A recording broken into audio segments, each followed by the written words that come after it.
Ejeni mwaramutse namwe muduteze amatwi turayahera kuyavugwa mu karere k'ibiyaga binini. Igisirikare ca Republika ya Demokarasi ya Kongo ejo ku munsi wa kane cavuze ko abaroberi ba M23 hamwe nabo bafashanya bishe abasivile 50 muri iyi ndwi mu gisagara ca Kishishe kiri mu buseruko bw'ico gihugu. Ariko umuvugizi w'umuhari M23 mu vya politike Lawrence Kanyuka avuga ko uwo muhari wamiriye kure ivyo vyagiriji bitagira urufatiro. Yavuze ko M23 yibukije amakungu hamwe n'abakongomani kwitigeze yica abasivile.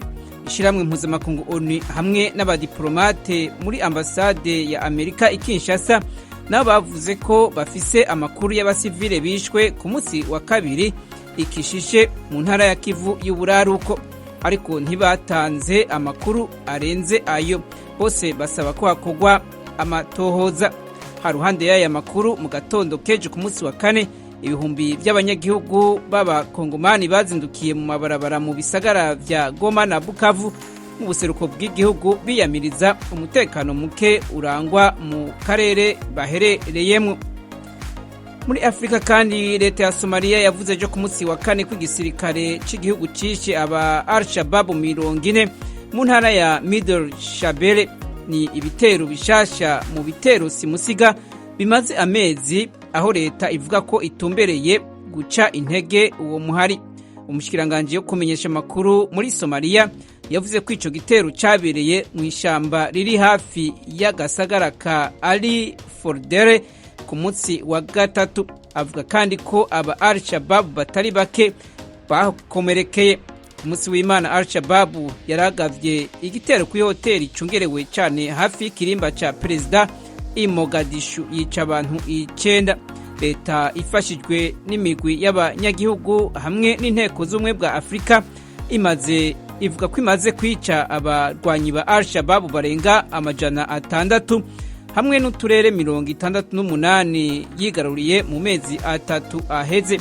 Abategetsi ba Somalia batishavu kuri uwo muhari w'iterabwoba ko ari wo watumye igihugu cinjira mu mafa mu kiringo c'imyaka 40 kuko amayira acishwamwo imfashanyo z'abanyagihugu ari mu minwe ya Al-Shabaab. Washington, ijwi rya Amerika. Muri Afrika kandi umunyamabanga mukuru wa ONU Antonio Guterres yarashimye hagarika ry'intambara hagati ya leta ya Ethiopia hamwe n'abaroberi mu ntara ya Tigray. Ni mu rugendo rwa mbere arimwo muri ico gihugu kuva cinjira mu ntambara haraheze imyaka 2. Yavuze ko ONU igiye kongereza imfashanyo ku banyagihugu muri Ethiopia bageramiwe n'ingwara hamwe n'inzara. Guterres yahamagariye amakungu gushigikira Ethiopia inyuma y'isinywa ry'amasezerano yo guhagarika intambara mu kwezi guheze. Hari mu ijambo yashikirije ari kumwe na komiseri w'umwe bwa Afrika Musa Faki Mahamat ejo ku munsi wa kane. Umushikiranganje wa Ethiopia w'ikigega ca leta avuga ko bizotwara miliyaridi 200 z'amadolari kugira hasanurwe inyubako zasambuwe mu myaka 2 intambara yamaze muri ico gihugu. Muyavuga mu yandi makungu hano muri Leta z'Ubumwe za Amerika, Perezida Joe Biden yavuze ejo ku munsi wa kane ko bishoboka ko haba ukuganira na Perezida w'Uburusiya Vladimir Putin kugira harabwe ko intambara yo muri Ukraine ihagarara. Ariko yavuze ko ari ngombwa ko Perezida Putin yerekana ubushake. Ko bwa Perezida Biden we ariteguye kuvugana nawe, ariko gusa biciye mu kubanza kuvugana nabo basangiye ishiramwe utani. Ibi yabivugiye mu kiganiro n'abamenyesha makuru ejo ku munsi wa kane muri White House inyuma yo kumara amasaha atari make umubonano na Perezida w'Ubufaransa Emmanuel Macron asanzwe ari mu rugendo hano muri Amerika. Avuga ko atamugambi afise wenyene wo kuvugana na Perezida Putin ubu bwa vuba, ariko kandi ko inzira rudende yo kurangiza intambara ari uko Uburusiya bukura abasirikare muri Ukraine.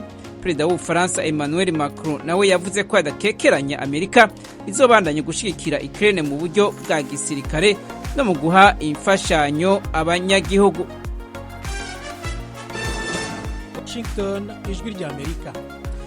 Tukiri hano muri leta zunze ubumwe za Amerika, abasenateri n'abanyepolitiki barabandanya kwiyamiriza ibikorwa n'Ubushinwa mu myiyerekano ihitiye kandi ibandanya.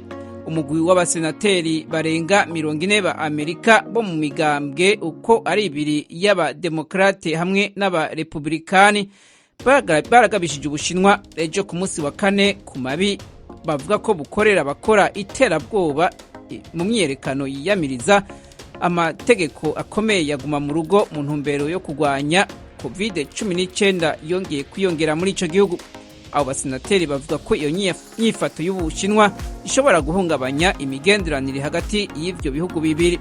Abasenateri 42 barongowe n'umusenateri w'umudemokrate Jeff Merkley hamwe n'abarepublikane Mitch McConnell, Dan Sullivan hamwe na Todd Young mwikete barungikiye ambasaderi w'Ubushinwa i Washington ejo ku munsi wa kane bavuze ko bariko barakurikiranira hafi imyiyerekano ibera muri ico gihugu c'Ubushinwa. Abo basenateri bavuga ko bariko barakurikirana n'ibikorwa n'umugambwe w'abakomunista muri ico gihugu c'Ubushinwa kugira ubwicanyi bwakorewe abanyeshuri ibihumbi mu 1989 ntibusubire.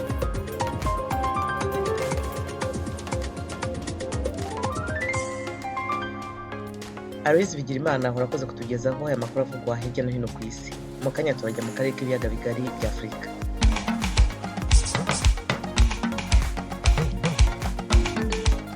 Imiryango iharanira uburenganzira bwa muntu muri Kivu ya ruguru muri Repubulika ya Demokarasi ya Kongo ejo yakoresheje imyigaragambyo yo kwamagana inyeshyamba za M23 pour dénoncer le complot international et demander à l'EAC d'attaquer parce que le délai qu'on a donné aux terroristes du M23 a expiré et ils n'ont pas quitté les milliers qu'ils occupent.